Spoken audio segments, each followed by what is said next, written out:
I learned how to make chapatis by watching my mum. Chapati making time for me was like gossip time. It's a daily ritual in an Indian kitchen.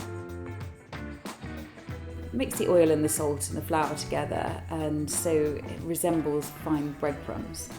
You want it to be pliable and you don't want it to be too wet. My grandma says that the dough should be as soft as your earlobe, and that's when you know you've got it right. Flour that you use is called chapati flour atta, and it's very finely ground whole wheat flour. If you can't find it, it doesn't matter. You can use a mix of plain white flour and whole wheat flour and your chapatis will turn out just fine. Pinch off a piece of dough, about the size of a ping pong ball, roll it between your palms and then squish it flat. Dip it into a bowl of flour and then just roll it into a round, and you can get there any which way you want to.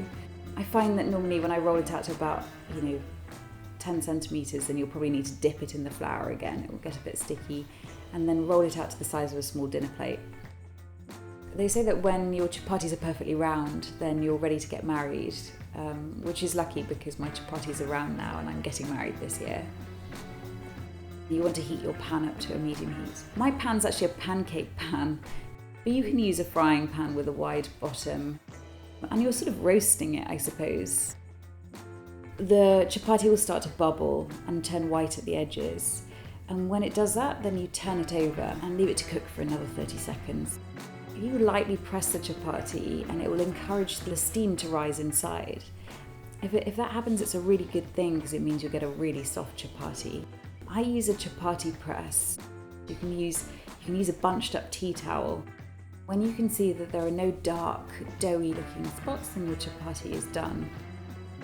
A chapati to me tastes like home. That smell is the one that gets my tummy rumbling, and it smells like 1,000 days spent around my kitchen table eating my home-cooked Gujarati food. But I suppose if I were to describe it, it tastes warm and charred and wholesome, and just it's very soft, handkerchief-like bread that's perfect for tearing and wrapping around a little piece of chicken and mopping up some sauce with.